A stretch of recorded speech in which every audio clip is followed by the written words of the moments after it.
Red Cloud Financial Services is your preeminent source for mining industry opportunities. The team provides a unique, tailored marketing program dedicated to reaching the right people from its mining-focused global network, giving clients access to industry-leading events and conferences, retail and institutional marketing, plus an in-house growth-driven digital agency. Red Cloud Financial Services has access to some of the mining industry's most notable companies and CEOs.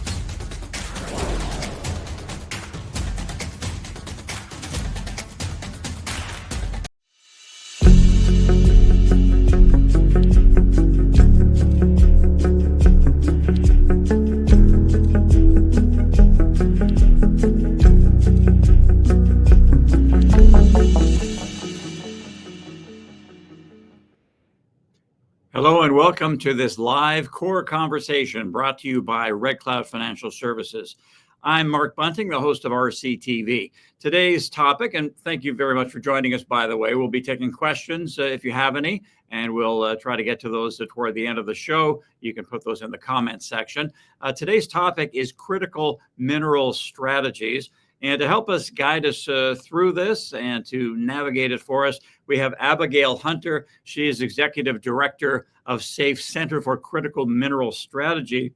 You may be wondering what SAFE means. It's Safe America's Future Energy, and she can explain it better. We're going to bring her in now. Hi there, Abigail. Thanks for joining us today. How are you? I'm doing well. Good to see you, Mark. Yes, SAFE actually used to go by Securing America's Future Energy when we originally were very focused on decreasing U.S. over-reliance from OPEC-manipulated oil markets. But we shifted our focus in recent years with driving attention towards diversifying fuel sources through electrification of transport, but then realizing we were ushering in a new, if not worse, strategic vulnerability with critical mineral supply chains and wanting to make sure those were as secure, resilient, and high standard as possible as we move to a more minerals-based economy. Geology is very stubborn, and all of our allies and like-minded countries have the same common geopolitical competitor here in China as the United States. And so it behooved us to move away from that kind of America-centric message, although most of our work does focus on engaging the US government, to have a more broad aperture in terms of engaging with other allied nations so that we can collectively compete more effectively with the ideal level playing field for mineral supply chains. All right, that's fascinating. Now, can you maybe just flesh that out a bit more in terms of, just for those who may not be familiar, what SAFE does, how it goes about it, and what's your day-to-day role? So SAFE is a nonpartisan nonprofit. We're an action-oriented organization. We do some writing, so think tank adjacent, but really engage actively in the quick, fast-paced policy environment in Washington. My day-to-day job is very different every single day with a very dynamic minerals landscape, ongoing with the U.S. and our allies and competitors. We kind of divide our work into two streams largely. We have a very internationally focused aim working with the U.S. Department of State, supporting the Mineral Security Partnership, and then those allies that sit at the MSP table, so to speak. And then we have a huge amount of domestic engagement where we're working very closely with legislators on the Hill, as well as the administration on regulations. Right now, obviously, a lot of that is thinking about the transition of the U.S. executive branch, as well as the legislative branch, to have a trifecta with Republican leadership across all of those, seeing how we can be supportive through education as well as data and policy recommendations for what that new leadership for Republicans will look like in 2025. Abigail, I just want to delve into your background and experience a little bit and your career and where you're from and so on, because it's really interesting. Born in Toronto, raised in New Jersey, a dual citizen, a graduate of Johns Hopkins University, graduate of McGill as well. For a time in your career, for about 3 years, you worked for the Quebec government in Washington as a senior attaché before you joined SAFE. So I'm wondering, do you think your background gives you a unique perspective on not just the United States and its challenges with critical minerals, but Canada as well? Yeah, I think especially my time working for the Quebec, Washington, but from the Quebec's office in DC, really gave me an appreciation of what it means to be working with a mining jurisdiction versus a mineral consuming jurisdiction. So the United States has the potential, obviously, to be both, but right now relies on a lot of imports from resource-rich countries, including Canada. And a lot of those minerals don't necessarily come directly from those resource-rich jurisdictions, but then go through China for processing. On the consuming side, these supply chains are complex, they're opaque, they require a level of expertise that, the United States and other consuming nations, advanced technology nations have somewhat lost as globalization has led to increased outsourcing of where we're getting these materials. And then on the producing side, working with Quebec, I developed an appreciation for how hard it is to compete with China, as well as the desire to move just away from extraction, but actually have the beneficiation, the processing, the advanced manufacturing that goes along with transforming these minerals into the final goods that we used, every day through critical infrastructure, including our energy infrastructure, and how you need to be able to kind of design policies, work with companies to be able to see those economic development, job creation potential affiliated with the value addition in country. So lots of competing priorities. I think it's made me all the stronger in working on these issues in Washington, having that kind of Canada background. But also it gives me a little bit more of an understanding too of how, when you're an advanced technology working towards having a much more minerals focused kind of digital electric economy, how you need to work with the resource-rich jurisdictions as well.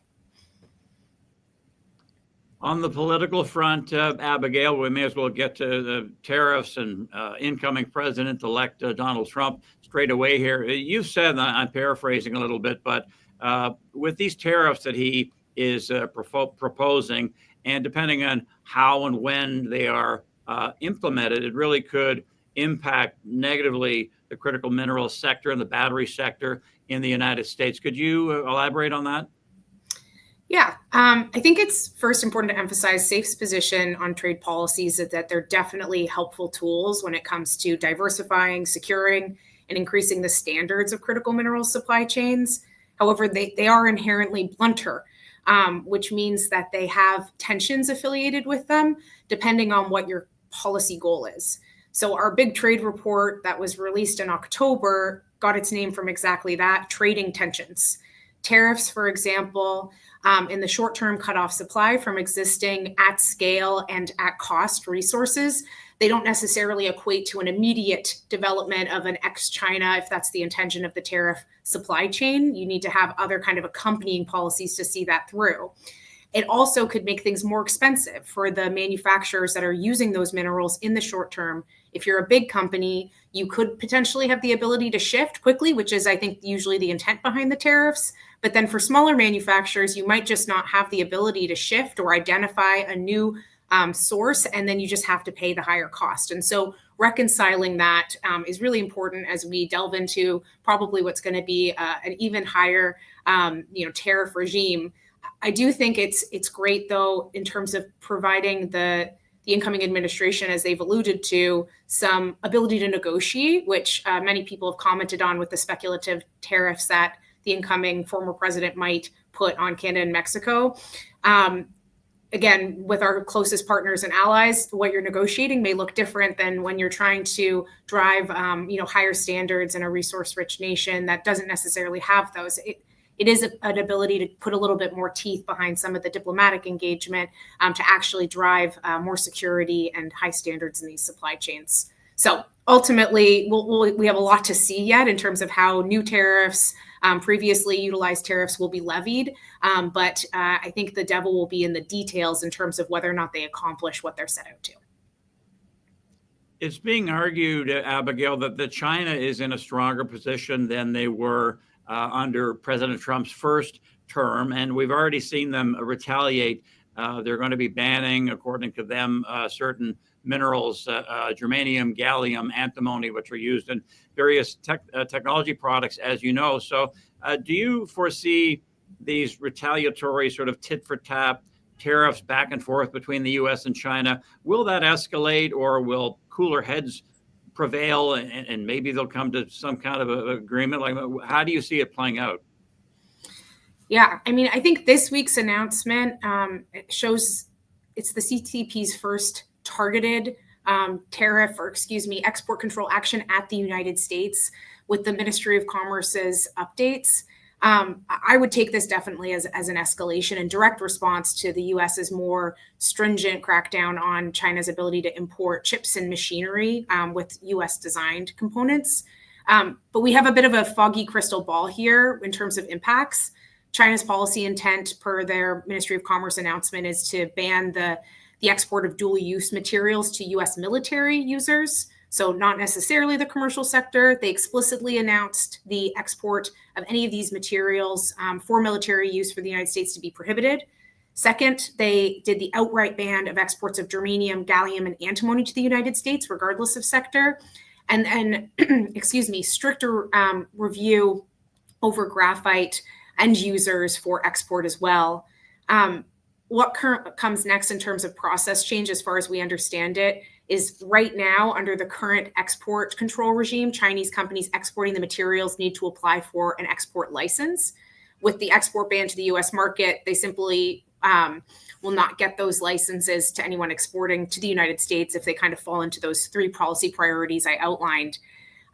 But ultimately, they're going to be able to get more detailed information in what material is going out, how it's being used before granting the licenses. And then also this could create a lot of delays in terms of people being able to access those. In terms of kind of the direct impact with antimony, it's already been hard enough for US industry to access antimony since the original export controls came into place in September that weren't an outright ban. So industry has already been forced to shift. We don't have domestic antimony production in the United States today. However, in the fall after that first decision, we saw the Department of Agriculture give a permit that the Idaho antimony gold mine was waiting on. So we have the potential of accessing more domestic supply. In terms of germanium and gallium, the USGS, US Geological Survey, put out a report saying that this total ban on germanium and gallium could result in a $3.4 billion loss in GDP for the US economy. So that's because these materials are indispensable for the advanced chips manufacturing and semiconductor needs. But similarly, Reuters has reported that the US is less exposed than it once was when we had these initial controls in place. There's already been some diversification. So we're not as flat-footed as we once were in this space. Overall, though, I think the graphite export control is the thing to maybe be watching the most closely, because we don't have as much existing diversification across the board for graphite. And also, we don't have the same kind of tit for tat ability when it comes to this material and its applications as we do with germanium, gallium, and then the downstream high advanced technologies of the semiconductors the US is producing. The US already somewhat acknowledged this with the administration granting a 2-year extension, a transition rule for qualified manufacturers to get graphite still from China, even though it's a covered jurisdiction in the foreign entity of control provisions affiliated to our 30D clean vehicle tax credit. So I think that, this move to be able to kind of be more pointed on graphite is an indication of China's leveraging what it has best over us, which is dominant control over the upstream and then the processing of these materials. All right, that's very thorough context for us and educational as well. Thank you for that. Let's get back to what SAFE does and some of its initiatives. In March of this year, SAFE and the U.S. State Department created what's called MINEST. That's an acronym which you can explain for us.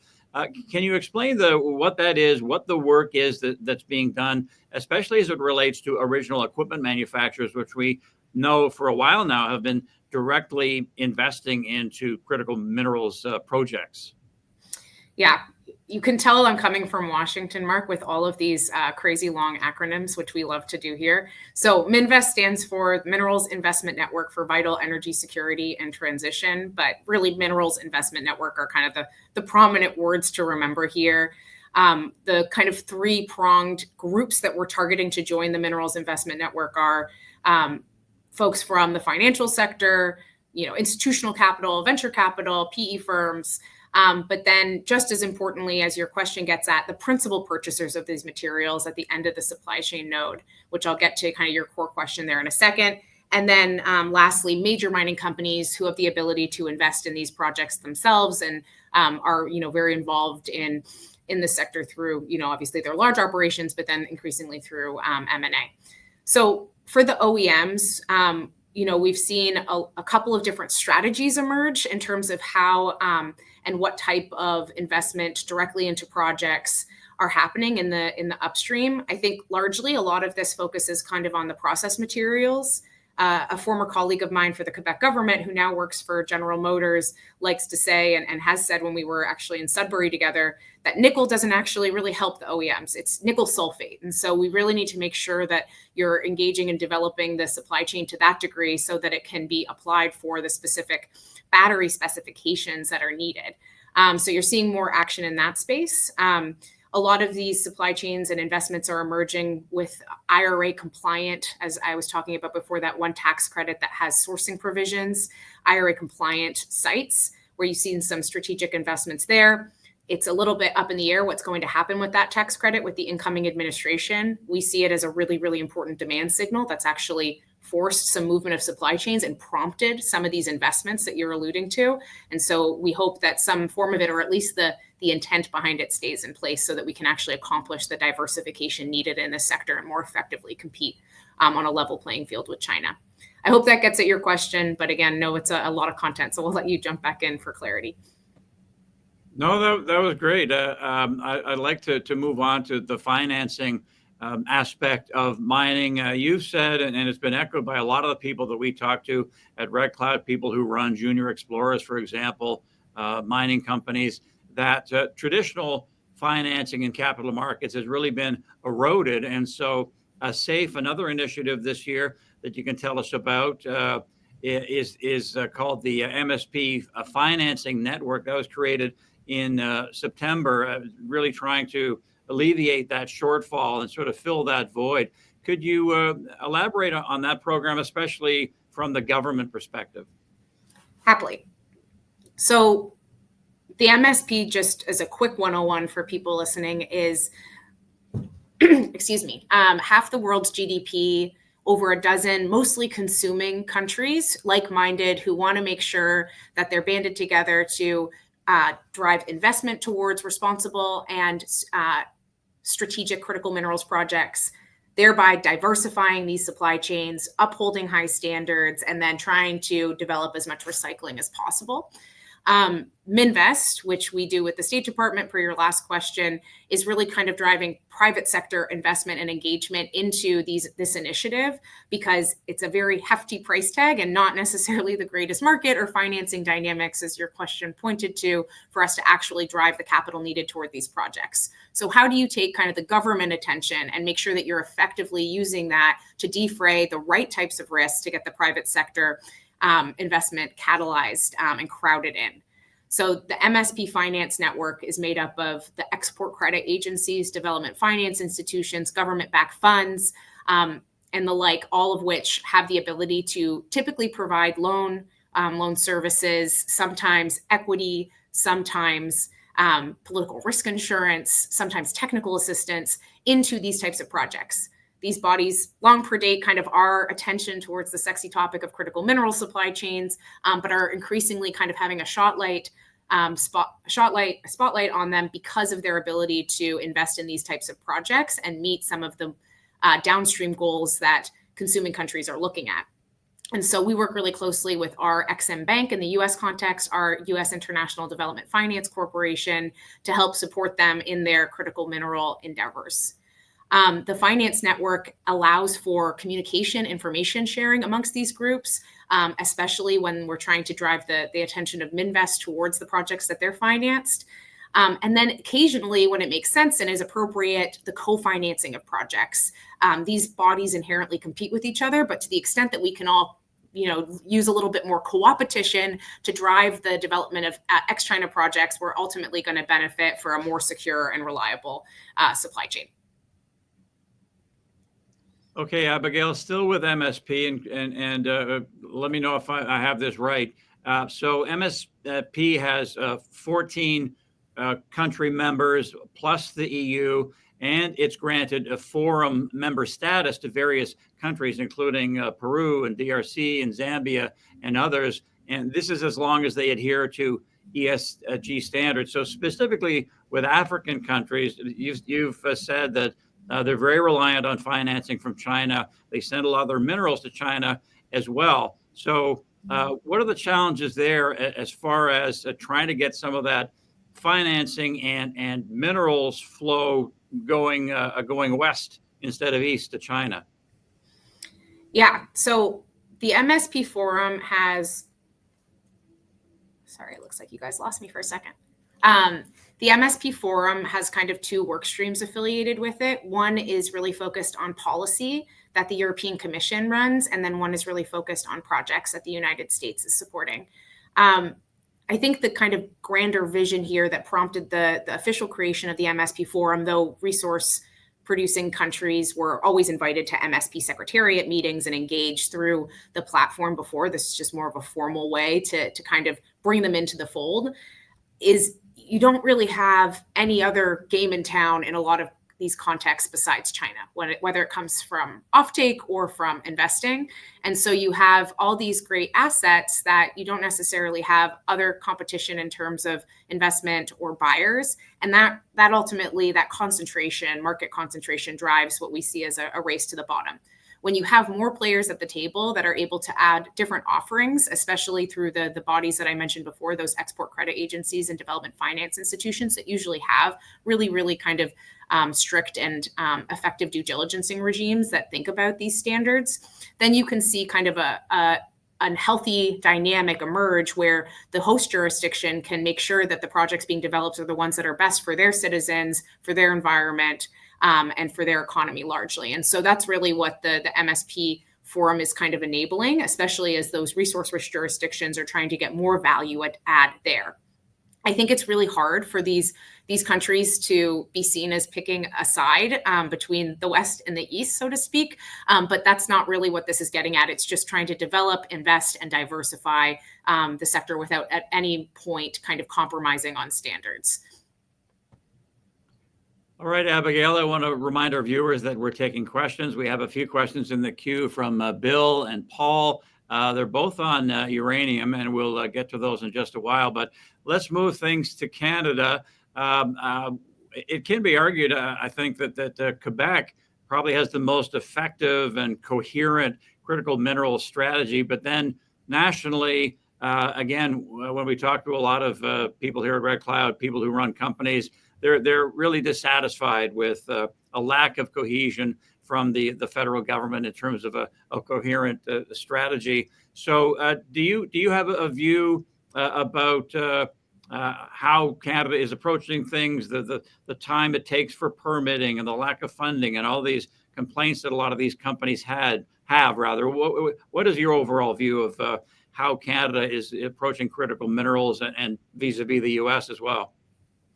Yeah, I think it makes sense that the Canadian policy or strategies that have emerged have been a little bit more broad than Quebec as a specific jurisdiction. But I do think one lesson that I'm constantly touting when it comes to my time working for the Quebec government that could be applied to other provinces and Canada's grander strategy is really leaning into the core comparative advantage that Canada has over countries that we want to be working with on these supply chains like the United States and Mexico and North America, as well as the countries that we're competing with, trying to stand up this sector and increase kind of the potential that we have.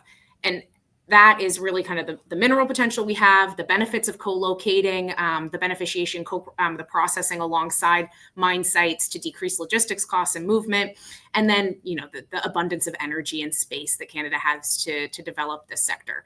Quebec really leaned into the midstream, particularly up to the precursor cathode active material and precursor anode active material part of the supply chain because it's energy intensive, and then because it could then sell to the burgeoning cathode anode manufacturing, anode manufacturing, and cell manufacturing we're seeing in the United States in the battery belt in the Southeast, and then in the Great Lakes region, which is highly integrated.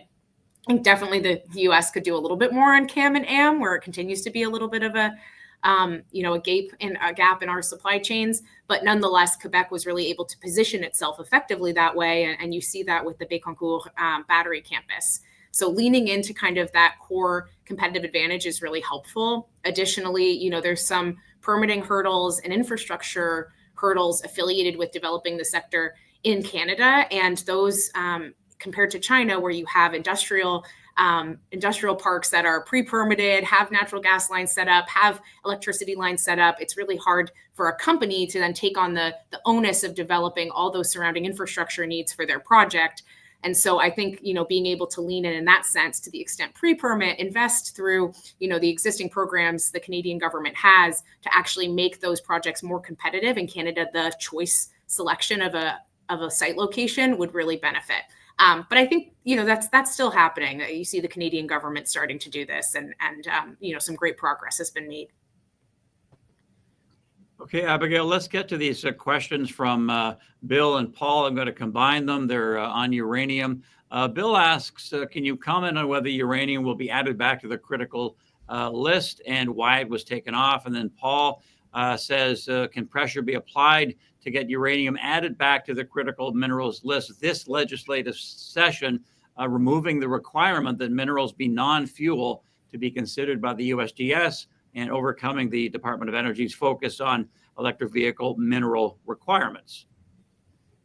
So first, I like to joke that I have 50 children with the U.S. Geological Survey critical minerals list. And so any mineral material that's outside of those 50, it's pretty easy for me to kind of say, all right, I'm not focusing on that. I have enough to look at. So I can't speak as well to uranium as I can to kind of the 50 on that list.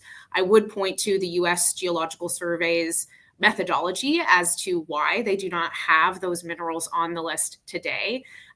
SAFE has long advocated for a threatened designation affiliated with critical minerals list definitions to try to anticipate expected shortcomings or deficits in supply. So that's where we kind of lean in a little bit on the copper debate, which also doesn't have that designation. If I understand the second question correctly, I think that the Energy Act of 2020, which was signed into law under the first Trump presidency, did require that the Department of Energy and the U.S. Geological Survey come up with these different lists. And so it makes sense to have some distinguishing factors, maybe focused on energy systems, to be the priority for the DOE list. However, there's minerals like polysilicon that are on the DOE list, if my memory is serving correctly, that obviously is not a battery material. And so there's a broader focus in terms of energy materials there. Did that get at the questions? I think so. And as you say, it's not, obviously you have huge expertise in all of these matters, but it's not uranium, not a key focus for you right now. But I think that I'm sure helped Bill and Paul get a better understanding. So lastly here, first off, is there anything, Abigail, we haven't touched on, anything you'd like to get across?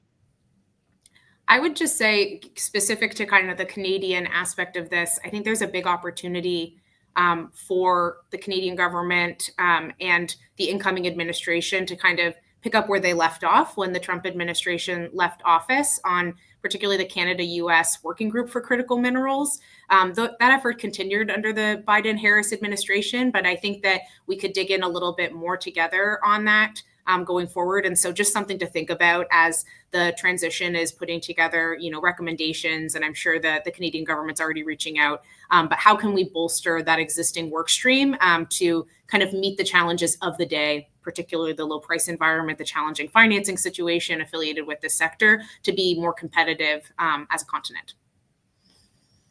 And in summarizing your thoughts, looking out a few years, in a perfect world or not in a perfect world, what are the keys, do you think, for the U.S. and for Canada on this path to sustainable and secure supplies of critical minerals in terms of executing and having a vision and actually getting there however long that takes to reach these goals? Yeah, I sometimes when I'm feeling like this space is very complicated and dynamic, I want to peek to the end of the book to see what happens. Did we actually succeed in a lot of these goals that we're working on today?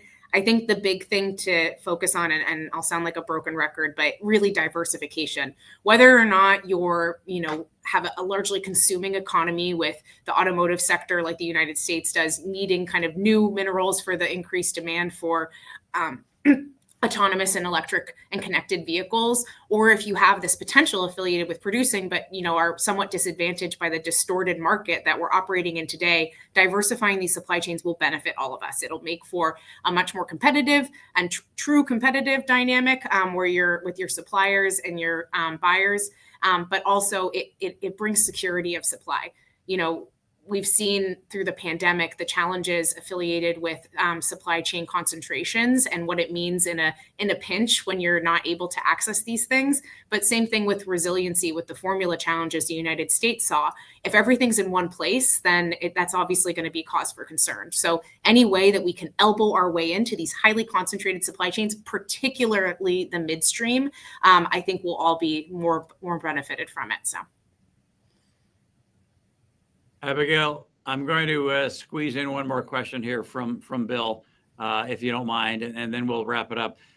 Could you comment on the ISA pending rules for deep sea mining? He says this has to do with battery materials, which are on the critical list, and it's a focus of China. Do you have any thoughts in that area? Yeah, we have a couple of things I think we're expecting to hear.